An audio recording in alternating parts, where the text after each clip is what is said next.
Tom Aspinall, Curtis Blaydes. Come on. Come on. Come on. That's my guy, Tom Aspinall. But we just watched Curtis Blaydes live in Columbus get one of the biggest wins of his career by knocking out Chris Dawkess. So, and our man's been blowing up on Twitter. Hashtag Curtis Blaydes Twitter. Isn't that badass? Still don't really know the origin of that, but I think it's pretty cool nonetheless. And I like that he's playing into the community, Curtis Blaydes, because he's never been like on good terms with everybody. He's really never what I mean. So never. I love that he's getting this recognition now. But damn it, he's going against one of my favorite fighters in all of MMA, all of the UFC, and Tom Aspinall, getting back-to-back headliners in London. It's a big deal for him. This is a hard test. We know that the grappling of Blaydes causes trouble to many, and it could be a problem here for Aspinall. Hey, and by the way, Curtis Blaydes, he can knock people's lights out on the feet now. So that's an amazing fight. Can Aspinall weather the storm from the grappling? Can he get the better of Blaydes on the feet? I love everything about it. That's a great main event, co-main event. UFC returning to London. If that card is even half as good as the one in March, we're already in for a treat. If it delivers just as much, I don't know if I can handle it. I love Curtis Blaydes versus Tom Aspinall so much. I want to buy it roses. I want to give it flowers. I just love it so much. This main event is fantastic. I've criticized a lot of the heavyweight main events that we get, partially included Curtis Blaydes against Chris Dawkins. However, with the win that Blaydes got there in the fashion that he did, he's won back some moment. I mean, I think that was 2 in a row, right? That was the second one in a row. People forget the Rosenstruik win. Yeah, the Rosenstruik one's always well. Anyways, because before that was the loss to Derek Lewis, right? Yeah. So Curtis Blaydes is both the hardest matchup for most heavyweights in the top, but he's also, again, at his biggest moments, just kind of fallen short so far. He's only got 3 losses in MMA, and 2 of them are to the champion, and one of them's to Derek Lewis. So, I mean, again, it's like we say he's faltered in his biggest moments, but he's only had a couple opportunities. So here he is again going up against the guy with the biggest rising star in the heavyweight division, unless Tuivasa is included in that, we'll talk about in a minute. But Tom Aspinall coming off of his first headlining performance against Alexander Volkov, where he put on a show in front of a rabid audience in London, so much so they're giving him another headlining spot here. You can tell the UFC really want to get the Europe behind this guy, Tom Aspinall, a man who before that headlining spot had never fought in front of a crowd of more than 1,000. Yeah. It's a tough matchup for Curtis Blaydes because Aspinall is so well-rounded and does seem to have good takedown defense, but it's one thing to have good takedown defense against some guys.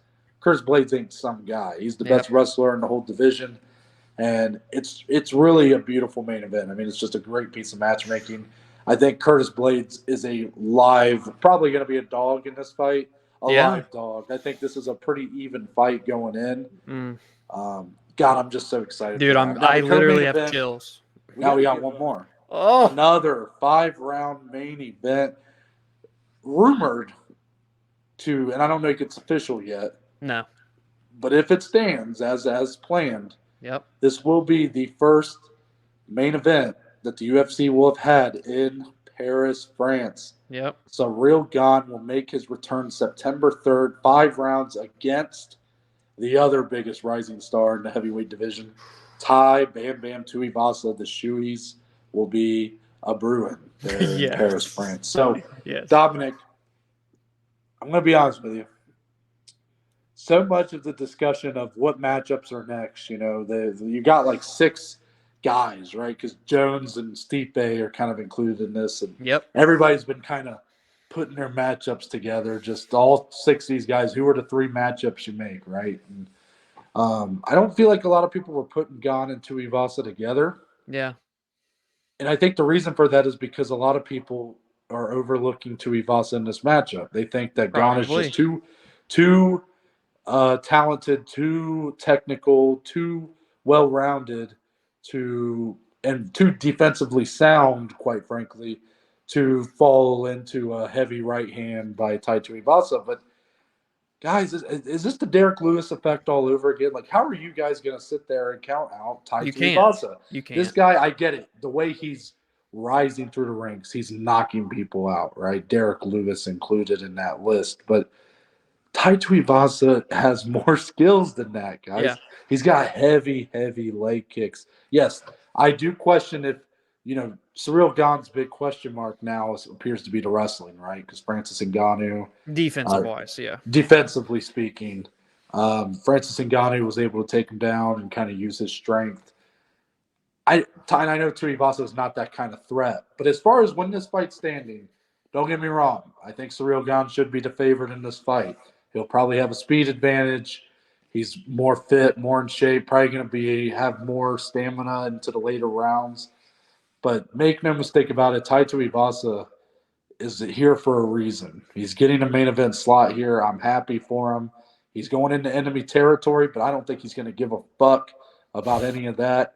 Now that I said that, I'm curious your thoughts. Do you feel like a little more strongly about Ciryl Gane's chances here, or do you see what I'm seeing? Are the fans kind of counting out Tai Tuivasa's chances in this matchup? I think people are definitely counting out Tai Tuivasa. That was actually funny though. You kept saying Gone better this, better that, right? Over Tuivasa, which on paper, of course, he is.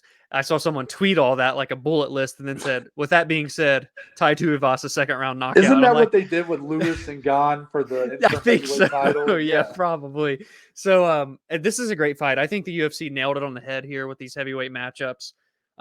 It just these feel like the semifinals of some huge fight that's going to come next. Like the winners will go against each other, and then they're going to fight for a belt. It's just I think it's all perfect matchmaking. Tai Tuivasa is a threat. You cannot count him out. The power, he lands once. That's all it takes. He has to land one time.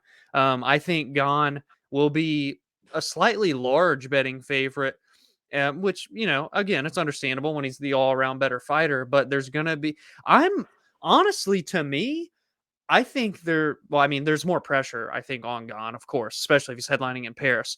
But just in terms of, I can't find the words right now to put it to terms in the microphone, but like, I think this is a big opportunity, obviously, for Tai Tuivasa to not only win and put himself in title contention, but to really show that Gane has a lot more holes that are just getting exposed. We saw the wrestling defense happen, and not that he's going to get taken down here, but say he loses now on the feet or does get knocked out by Tai Tuivasa, this whole untouchable, perfect record and whatnot that was before Francis Ngannou could all go to the wayside in a matter of two fights. I mean, I think there's Dominic, a we ton were of we pressure were here. calling for Ciryl Gane, or not calling for him. We were calling Ciryl Gane the most well-rounded heavyweight in UFC history. Yeah.